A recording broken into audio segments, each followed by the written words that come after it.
you should be taking a job that makes you nervous, because it means that you're stepping up to the next thing. And so when you, again, like if you approach it in that way, like I know that I'm going into this and I have to learn, whether it's learning information or it's learning a new skill, then you're going to be fine. Right. It's when you're like, yes, I've got this, you know, like if you decide, if anybody out there has decided they have got this and they know how to be the USASOC CSM, other than the people who have gone before me and done it, I'm telling you, like, you're shutting yourself off to some of the things you probably should be learning. Today's episode sponsor is Aditon, creators of Aditon Operations Kit, the military's go-to software for personnel and equipment accountability. AOK goes where you do, any network, anytime, any place. I got to know Aditon's co-founders, James and JJ, several years ago. They are former Army NCOs who have years of experience in the tech industry. They understand that most military jobs aren't performed behind a computer desk. Personnel and operations are distributed, but accountability of property is paramount to making mission. That's where Logi, AOK's equipment management software, comes into play. Formerly known as 92X, Logi is a next generation of equipment management for the military. Logi offers unrivaled features for military teams on the go. Ingest and digitize your primary and sub-hand receipts. Generate and share sub-hand receipts and DA forms with your team in just a few clicks. Capture photos, tags, and notes across your team to build context on the state of equipment. Get easy on-the-go access to critical property records. Logi is custom built for the modern military professional. It gives you your valuable time back so you can get back to the mission at hand at home or in the field. Whether you're doing monthly inventories or preparing for deployment, Logi is your pocket property book, giving you real-time visibility into equipment status and mission readiness. Logi is currently in use across the U.S. Army Special Forces, and it's expanding. For a limited time, listeners of the From the Green Notebook podcast can try out Logi for free. Visit aditonppc.com/FTGN-Logi to get started. That's ADYTONPBC.com/FTGN-LOGE.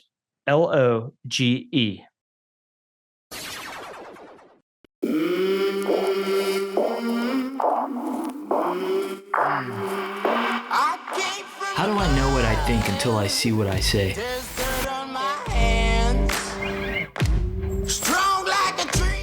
The Green Notebook, carried by military leaders around the world. Within those pages are sweat, tears, triumphs, and the hard-won lessons of life. Lessons worth sharing.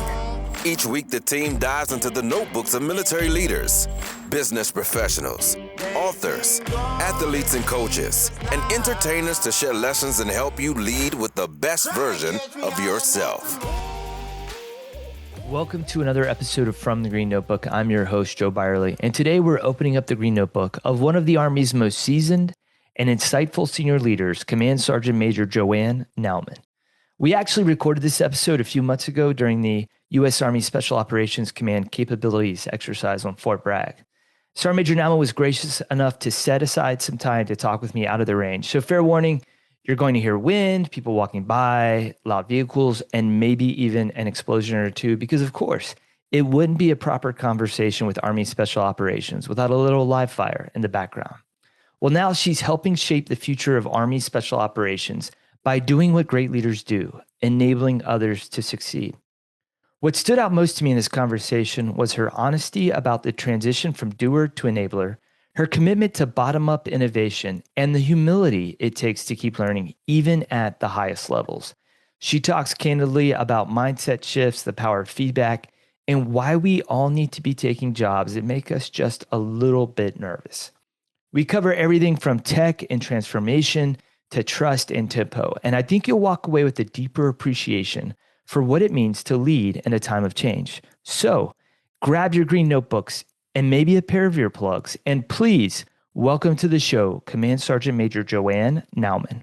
Welcome back to the show. Yeah, it's good. This time we're not on a video teleconference from opposite ends of the world. No, yeah, that's right, because you were in Korea I was in Korea last time. And I was in Germany. Now we're at the center of the universe. Now we're at the center of the universe, Fort Bragg, North Carolina. Well, You've been in the seat now for just over... just 2 years. 2 years? It's 2 been years. that long? CAPEX 2 years ago was my first week. Yeah, I think that's the crazy thing about the Army. Like, I feel like we did our interview just last year, but it was 2 years. It was my first 6 months of command. It was a long time ago. It was a long time ago. It was a long time ago. Yeah, it was Army time warp.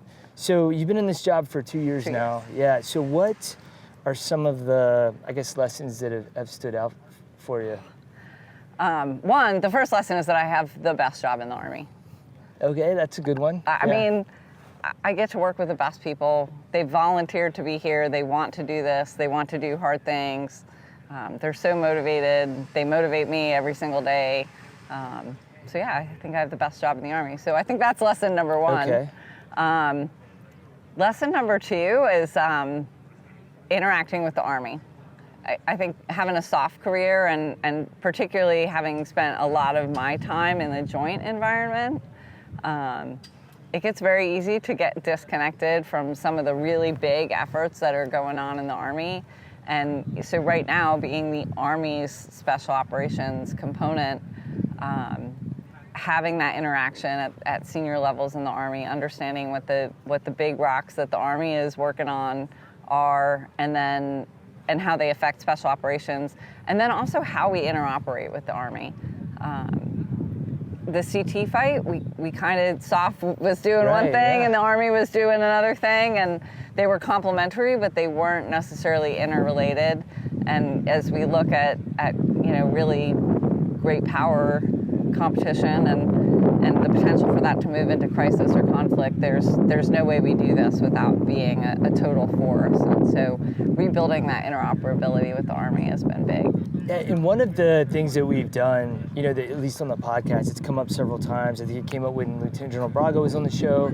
It's come up a couple different times with the Chief of Staff of the Army, as he's been on the podcast, is this idea that the Army is currently transforming while in contact. So what is USASOC, roles USASOC played in that? USASOC is undergoing its biggest transformation in decades, certainly in my time in special operations. And that's everything from our force structure. We've gone from having separate SF groups and PSYOPs groups and CA groups to now we have special operations groups that have all of those regionally aligned capabilities under one commander to really align those capabilities. Technologically, we're undergoing transformation, looking at using drones. We're teaching 18 Bravos, our weapons sergeants, we're giving them drone training because that's the weapon of the future, potentially. And so, all of that, the technology stuff that we're innovating. And then I think we're also continuing to innovate in human performance, which is really something that SOF started about 15 years or so ago, but continuing to innovate in that space as we look at ways to better keep our operators healthy and able to perform, and then when they do have some kind of injury or problem, how do we get them back into the fight and healthy again? Yeah, it's interesting again because now I'm out and I'm getting to kind of see this and see the Army gaining traction, and it seems like things are moving a little bit faster as far as going from everything from procurement to folks trying things out, and then like I said, the Chief of Staff talking about going around and actually getting up that bottom up feedback and how important that's been to him in this entire process. I think the bottom up feedback is huge. You look at it. I tell soldiers all the time, when I came in the Army, I didn't have a cell phone, and then I did get a cell phone when I was a staff sergeant, and it was a phone. That's what it did. It made phone calls. That's it. Nothing else. Yeah. And first of all, that's like inconceivable to a young soldier right now that I somehow survived life without a cell phone. Yeah. But now every one of them is carrying a computer in their pocket, and they grew up that way. And so their understanding of what's going on technology-wise, I just finished talking to a staff sergeant who's, building drones for us, but that's also what he does as a hobby. Yeah. And that's, again, not something I would have thought to do as a hobby because it just wasn't a thing that existed when I was a kid or when I was a staff sergeant even. And so that bottom-up feedback is super critical to us. Those are where our best ideas are coming from, is not leaders, but soldiers. Yeah, I remember it kind of seemed like when I came in, I remember we were fielding strikers for the first time. And it felt almost like we were being, things were getting delivered to us and being like, hey, here's the program of record. Here's the thing that you need to get good at. And like, I'm assuming somebody somewhere had tested it out, but a lot of the stuff like didn't work. It was too bulky. And then, you know, at that point, like we were really, hard testing everything. We found so many holes in it. So it's good to see that, like, it's almost like we're reversing that paradigm. But it also just doesn't work that way because of the timeline, right? I mean, you talked about fielding the striker, and I mean, I also remember it was fielded, but what I can't tell you is, like, when did someone come up with that idea? Because I guarantee you it was like 10 or 12 years prior to when you saw it in your formation. Like, it wasn't something quick. Well, that doesn't work if you look at you look at Ukraine. Things are happening tonight, and you got to adjust to that tomorrow. You send up a new drone tonight, you might get to use that effectively for a couple of weeks, and then the Russians are going to figure out how to jam it or how to defeat it, and then you've got to turn around and create something new tomorrow, or you no longer have an effective weapon. And that's how fast it works. I can't wait 10 or 12 years for the Army to field a new program of record. Sure, there will be things like that, but when we're talking about what's going to be effective on the battlefield of tomorrow, it's got to be something that can adjust to the battlefield tonight. It's a really good point. So you talk about working with the Army and, you know, like, I guess, like, relearning that. Yep. It's been a while since you've been in that space. Are there any other lessons, especially, I think back to when we last talked, you know, you were on the peninsula with all your soldiers, you know, like, folks were doing, I'm sure, some training elsewhere, but, like, everybody was right there. And now, you know, globally distributed, about 80 countries on any given day. So how is, I guess, has that leading, especially your role as being that advisor to the commander and informing him of issues and everything like that, like, how has that changed with a dispersed population? I mean, it's challenging because you can't talk to all of your soldiers, right? Like you mentioned, SOC Corps, like, the staff I saw every day, but even the rotational units, like, I got to see every one of them at their in-brief, their out-brief, going out to view some of their exercises. I can't be in 80 countries. I can't even be at all of the locations where we, permanent installations where we have people, much less actually talk to, close to 36,000 people. And so you've got to figure out where are your touch points where you're going to get the ground truth. And so, we do travel. We get out to units, probably any given unit once a year is a realistic estimate. But there are touch points. So we have the NCO Academy here on Fort Bragg at SWIC. And so all of our SOF-specific MOSs come back to that for their senior leader course and their master leader course. So I talk to every one of those classes. And I go and I give them an hour of my time. I spend about 10 to 15 minutes telling them, hey, here's what's going on at USASOC from my perspective. And then I open it up for questions or comments or whatever's on their mind, because that way I'm getting information from across the force, but all in one place. Right. Even opportunities like this, just, out here talking to soldiers as they're doing their job, and like, what would you do better if I gave you a bottomless checkbook, or you could buy anything you wanted? What would you do different? And just asking them those questions. They've always got something. That's which is good news to me. Like, I'm not looking for them to say, hey, I have everything I want. I want to know what could they do better. And the fact that they are, professionally driven enough to know, like, I can always do this better, and there's always one more thing. That's what we want to hear. Yeah, I'm curious too, because I remember talking to the chief about this, and sometimes I think, like, especially once you stay in an institution long enough, like, you want everything to be working well. You want to hear, like, it's more like you want the positive affirmation that, like, oh, this is great, everything's awesome. but the reality of it is, we know the reality. Yeah. And so, like, how would you, I guess, like, how have you approached it? And then how would you recommend other leaders approach that? Because ultimately, like, you're seeking out things that are like blind spots for you and the commander within the SOF enterprise. I mean, I think first and foremost, you have to model it. You have to be the first person willing to call out what's not working. Does that get harder as you get?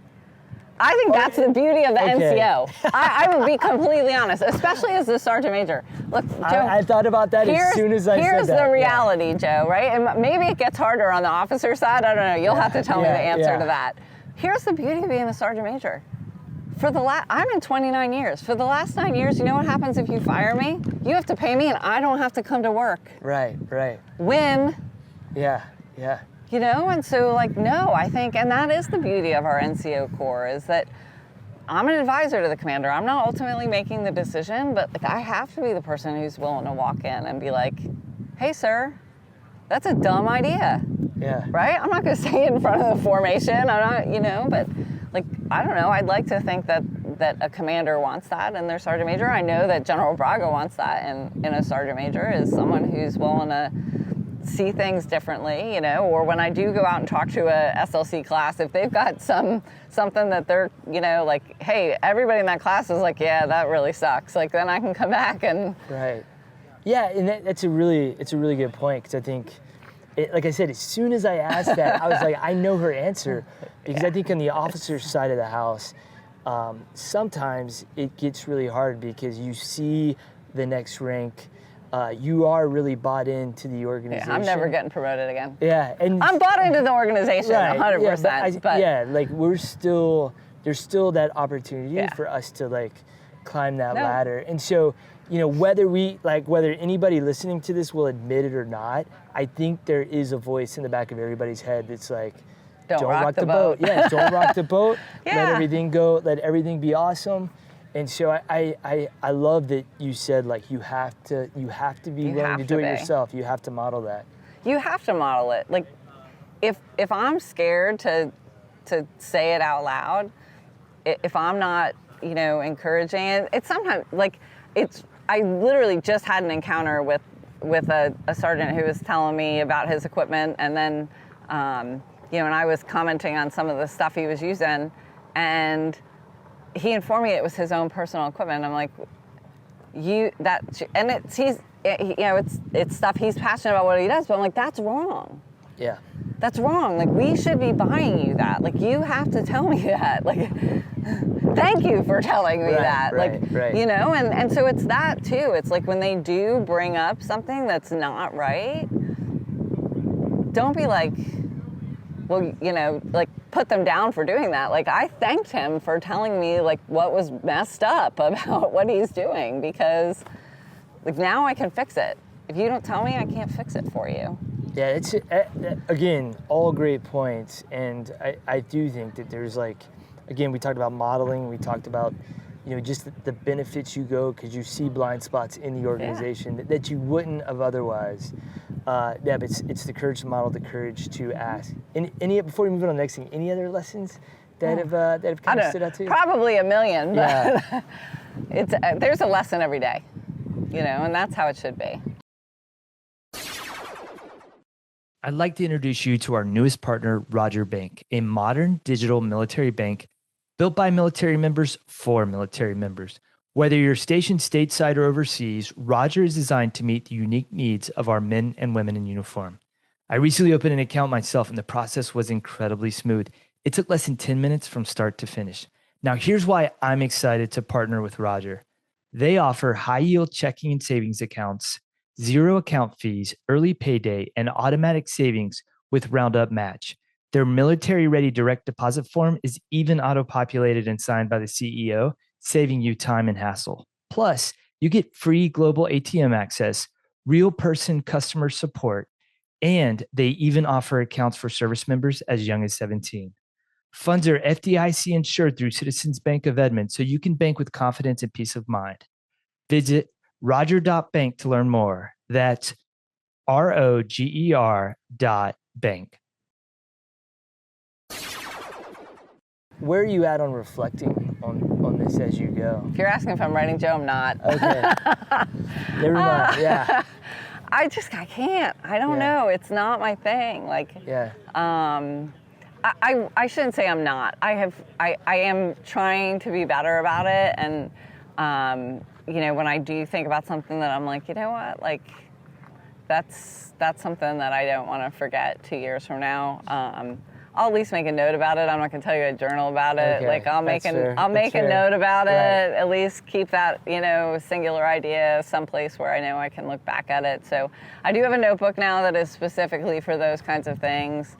That's a win. That's a win. I'm moving in the right direction. I know you've been trying. Yeah, I've been trying. But I don't know. I'm just writing has not become my thing, and I know that maybe if I did more of it, I would get better at it, but I have to make choices about the hours I have in a day, and you're an avid reader. It hasn't made my list yet. You're an avid reader. So let's talk reading. about that. Yeah. So what one of the things that I've enjoyed about you is that you constantly posting the books that you read on social media for I think as long as I've known you. Probably. I've been doing it for a couple years now. Yeah. Are there any like right now that just kind of stand out that? Yeah. Let's see, what have I read so far this year that I put little stars next to the ones that I really like, so at the end of the year I can go back and kind of pick my top 5 from the ones that are starred. Okay. So, because otherwise I feel like I'd wind up picking my top 5 every year from like November and December, because Right. I would forget what I liked in January. I just finished reading The Innovator's DNA. I really appreciated that book because, when I read the title, I'm like, DNA, like that's something you're born with. Yeah. But the book is not really about that. Kind of maybe a bad title for the book, but good book, because it actually gives you like 5 things you can do to be a better innovator. Yeah. So it's kind of saying like, hey, this isn't necessarily about DNA. Like there are actual things you can do: questioning, observing, networking, experimenting, that you can do to make you a better innovator. It's not really a DNA thing. So That's a good point. I know I've said that a lot on this interview, but you keep bringing things up, and like a lot of the things in leadership, communication, relationships, or even innovation, it just boils down to behaviors. it is.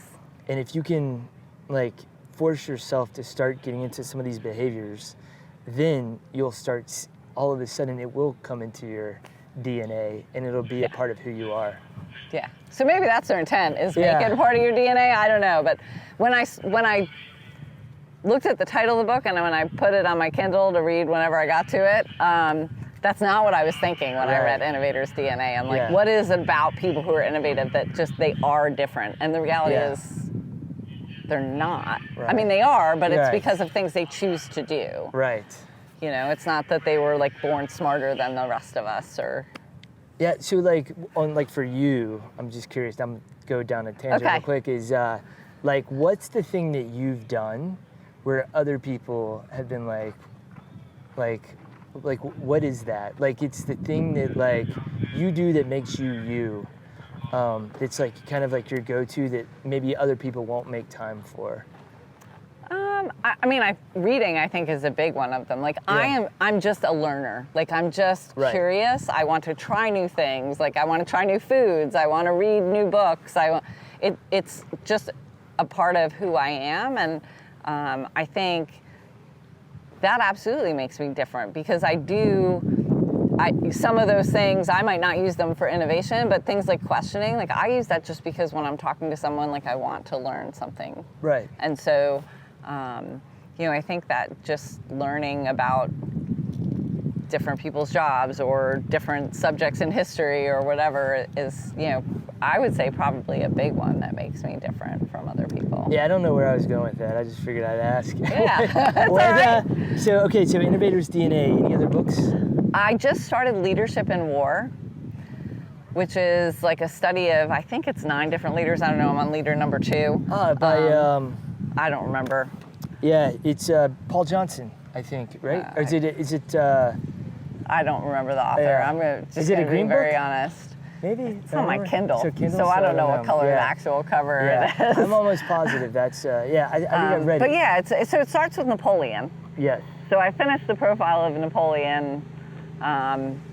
That's where I am right now. Okay. So I haven't read much this week because I've mostly been out here on Route 74. Yeah. So, we're very honest. Haven't read much this week. Yeah, I think I've we've talked before about reading a lot of books at once. Yeah. And like right now, I think I'm overdoing it. Like I think I'm juggling like 8 or 9 different books. Oh, no. That's not you? I'm 2 to 3. Okay. One is always fiction, because full honesty, at the end of a day, my brain is not going to absorb. Right. And so I'm just not, I'm not going to read something that I want to learn from at 8 o'clock at night after I've been out here in the sun all day, or even in my office reading email all day is probably even worse. And so I read fiction at night. This is a good one. So my fiction right now, because you got me turned on to the whole Terminal List series. Yeah, it's so great. After I refused to read anything written by a Navy SEAL, and I read the whole series because it was very good. So then I was talking to the NSW commander recently, so a Navy SEAL, and he asked what I was reading because he also is an avid reader, and I told him that I had read the Terminal List series. And so he says to me, oh, well, if you like that, have you read the Gray Man series? Huh. Is that So now I'm on the Gray Man series. So I'm on book number 1 so far. It's a lot like the Terminal List, except that this time it's CIA instead of Navy SEALs. Okay. So.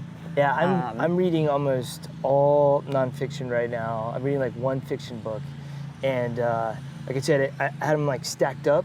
And then Saturday I came home, and my daughter like very proudly said, "Dad, I cleaned up your office," and all the books got put away somewhere. Put away, and I honestly couldn't tell you which 9 books you were reading. Yeah, what I was reading, and so that's probably too many if you don't remember what you're reading. It probably is.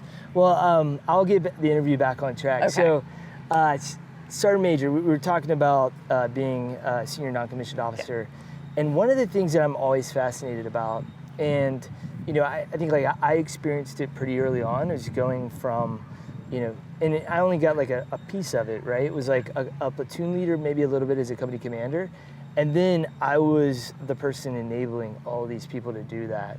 And then you've been in special operations community. You were a doer for so long, and now you're the senior enlisted advisor. So your job is to enable others to accomplish their mission.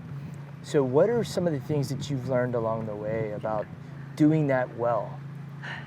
I think it's a hard transition for anyone, especially in special operations, for an NCO where we spend so much of our career, where other MOSs might have to go be a platoon sergeant and a first sergeant, all the way through master sergeant, I was out in the field doing my job. Right. I might have been the team leader, right, but I was still, the team leader wasn't just... Right. You were still doing the job, you just also had all the admin responsibilities of sending back the sit rep or whatever. And so I think it's hard for a lot of us because we do the job for so long and we kind of build our identity on that. This is what I do. And a lot of people really struggle with it. And honestly, I thought I would. I didn't want to come off the road and stop deploying and take a staff job, but you get to a point that they're like, hey, congratulations, you got selected for Sergeant Major and here's your new desk. And so when I went into my first staff role, my initial reaction was not positive. And I pretty quickly realized, I'm gonna have to do this. And I was probably at about 15 years in the Army at that, 16 years in the Army at that point. And so I wasn't gonna get out. I was gonna do at least 4 or 5 more. And so what do I do? Because I don't want to just be miserable for the next, 5 years. And so you have to make a mindset switch. If you're going to be good at it, and I see people who don't make the mindset switch and they just spend the last however many years of their career just being unhappy sitting at a desk and grumbling about it, which is probably why so many of us complain about the people on staff, is because the people on staff are unhappy about it. And so when you're And so I decided I had to figure out like how I was going to make it not suck. And I thought about all of the things when I was downrange that I was like, my life would be so much easier if like I didn't have to ask for this, if I didn't have to reach back to this agency or to that staff section or whatever to get this done. Like there should be someone else who can do this for me. This is not something I need to worry about downrange, just get me what I need. And so I thought about what all of those different things were, and I was like, okay, so now I'm in that job where I can be the person who's doing all of those things, ideally even anticipating it. So before you even realize you need a new piece of equipment, I'm already working to get you the new piece of equipment. And like when you call me to ask for it, I can be like, it'll be to you tomorrow because it's already on the way. Yeah. Or new authority, staffing paperwork, right? Which, no, it's not fun, but like when you realize that the end result of what you're doing is making those operators who are downrange more capable, it's worth it. And so for me, I not only found like, okay, now I don't hate my job, I love being a sergeant major more than I love being an operator. It's interesting. I remember going to, I think it was like my in processing for JSOC. And one of the things that we did, we watched this video, and it just really stuck with me. And it's the story of the janitor who worked at NASA. Yep. Kennedy was, for those who aren't familiar with it, Kennedy was touring NASA in like I think it was like 62 or 63, and he sees this janitor pushing a broom or something, and he asks what he does around here, and he says, I put man on the moon. I'm helping put a man on the moon. Yeah, helping put a man on the moon. And it was this idea that everybody in that enterprise is focused on enabling the person on the X. Yeah. And it's this idea that whatever you're doing, you're tying your purpose to the organization's purpose. And one of the lessons I took away was that you determine as an individual your proximity to the X. And so it sounds like in your job, like you're still right on the X, but you're doing it in a different way. And I think why I love it even more is the impact you can have is greater if you put yourself in that mindset, right? Like I, as an individual, maybe I can take out a guy tonight, right? I took out a bad guy tonight, all right, you know. But if I can help 36,000 people take out a bad guy tonight, like. I've never thought about it. It's a great point. Right. I mean, you have the opportunity to have so much impact if you choose to have that impact. Yeah. And if you choose to just kind of sit there and grumble about your job and do the bare minimum you need to get by, then you're giving up the opportunity to have that impact. There's another, I'm thinking back, I can't remember his name right now, but it was a memoir. He was a team captain for the All Blacks, and he talks about going from being a rugby player to the life afterwards. And he said, I didn't want to keep walking backwards into the future.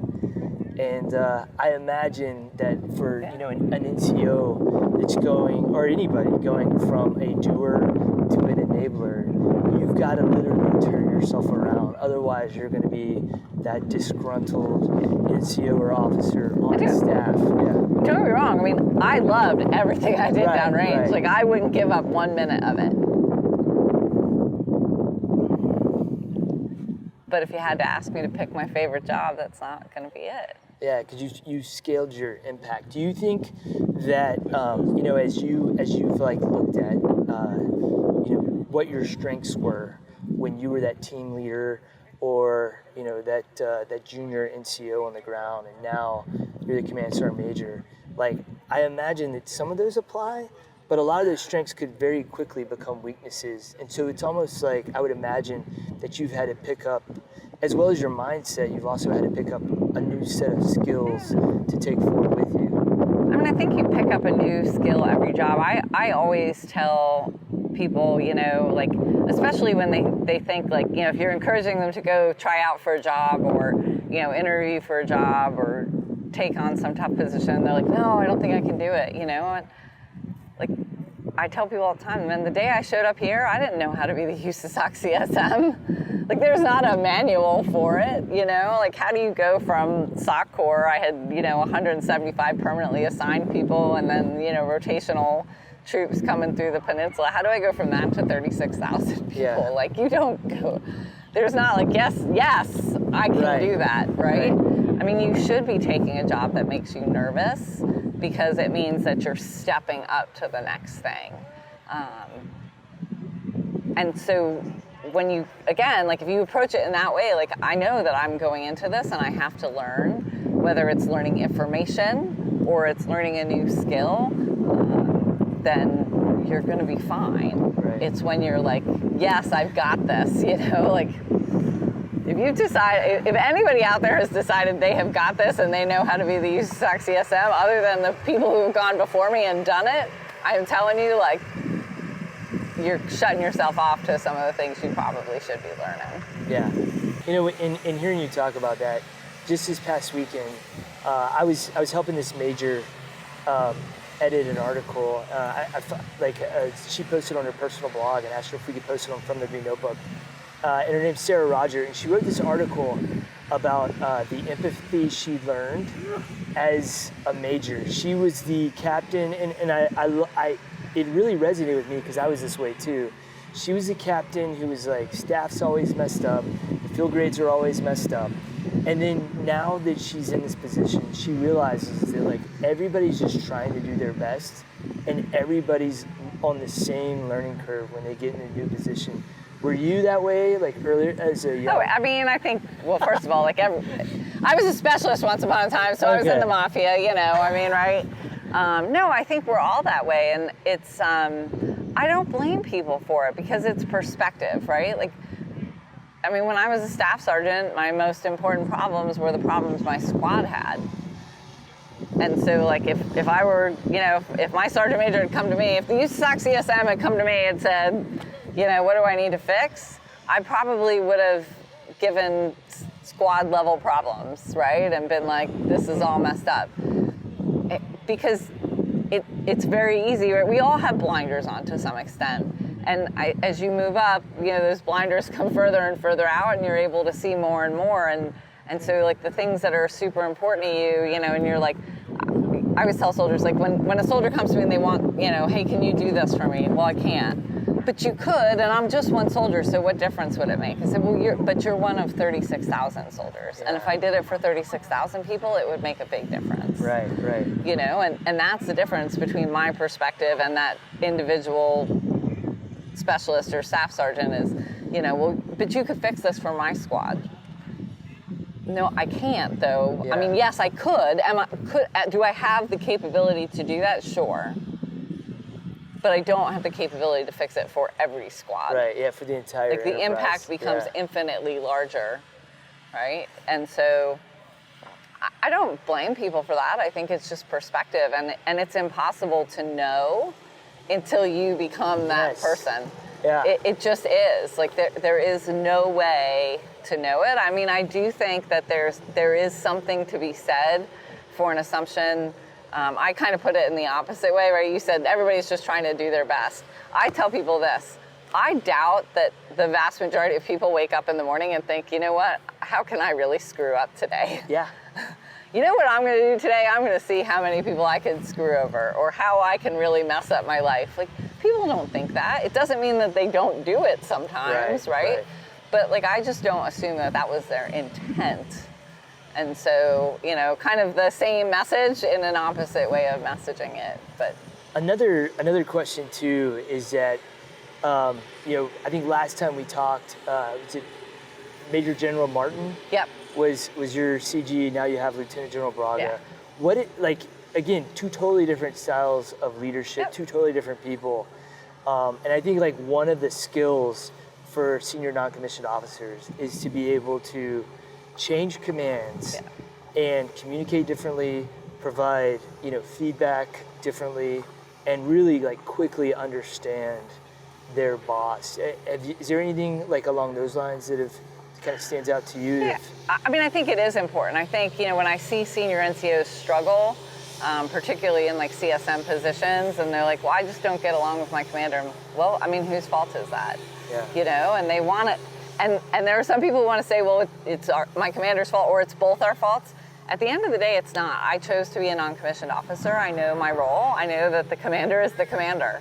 And ultimately, it's my job to figure out how to get along with my commander.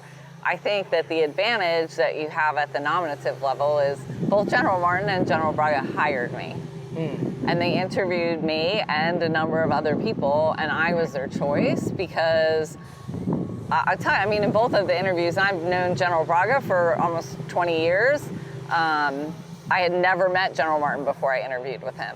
Both of those interviews, though, like I left that interview feeling like I just had a great conversation with a person, not like this person was interrogating me, and you know, like there was just something that we got along. We shared some values and some ways that we think about things, and we also didn't share some things, you know, different perspectives on some things and different backgrounds, but.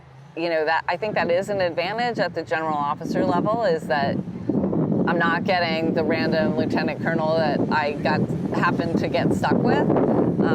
And sometimes that's great, and sometimes it's not so great. But you know, that there is an advantage to that, but ultimately it's the non-commissioned officer's job to figure out how to make it work. And a good sergeant major will figure out how to make it work with anybody. I mean, I've worked with officers who weren't my favorite. I'll tell you, it's more tiring, like emotionally exhausting sometimes when you're trying to adapt your own style constantly to someone else's. You know, and I would say, like, I mean, while General Bragg and General Martin are definitely different and have different styles and have very different backgrounds and are in different services, I mean, those are two leaders that, like, I would follow to the gates of hell and back. So it's very easy to work for either one of them. So on that, I'm, again, like both very different. So this is a question I have, is that I remember in command, I had two very different sergeant majors. Yeah. My first one was very direct, you know, very loud. You know, he'd grown up in the cavalry community his entire career, and you know, he had like this, you know, he had certain perspectives, certain ways of doing business. Second sergeant major grew up in the armored community as a tanker, was more quiet, more reserved, and I found like us both each time is kind of adapting how we showed up to complement each other. And I found myself, you know, like I was more quiet, laid back in year one. And then I felt myself getting louder and more direct in year two to kind of offset, you know, how my sergeant major approached problems. Is that? I think that's ideal, right? When the two leaders decide how, you know, like kind of naturally play off each other. Like, I think that's a good part of leadership. Again, ultimately, I think it's the NCO's responsibility if the commander chooses not to do that. But I think most good leaders are going to do that, right? You don't necessarily want someone who's a mirror image of who you are. You want to have that kind of play back and forth of ways you interact with people, and it just gives you more tools in your toolkit, right? Yeah, it does. Well, I see like the truck. I know, I think the truck is getting closer. Right. It's about to get out. But hey, just want to say again, thanks, second podcast interview. Yeah. This has been absolutely amazing. And a book you recommended to me, Influence. I just started reading that. It's a really good book, so appreciate that. Yeah. And just appreciate your friendship, Sergeant Major. Yeah, it's been great. It's been great to get to know you. I don't even remember how we first linked up to do the first interview, but getting to know you, and now you're here local, so. Yeah, hanging out at Center of the Universe. Hanging out at the Center of the Universe. Well, thank you so much for coming on the show. All right, thank you. Thank you again for listening to another episode of From the Green Notebook podcast. If you enjoyed the show, please give us 5 stars wherever you listen to podcasts. It helps us gain visibility and the opportunity to help more people on their leadership journey. Also, make sure you check out our website at www.fromthegreennotebook.com. There, you can listen to past episodes, read leadership articles written by military leaders from around the world. You can sign up for our monthly reading list email where you can learn about new books that are coming out, and our Sunday reflection email that comes out every Sunday morning. Is really short. It's a 2-minute read, but I guarantee you it's going to start your week off on the right foot. Finally, make sure you follow us on Twitter at FTGN Notebook, and you can find us on Instagram and Facebook by searching for From the Green Notebook. Again, thank you so much for coming on this journey with us. I am humbled by the opportunity to learn these lessons alongside you. So please join us next week for another episode of From the Green Notebook, where we're going to help you lead with the best version of yourself. I came from the mud. There's dirt on my hands. Strong.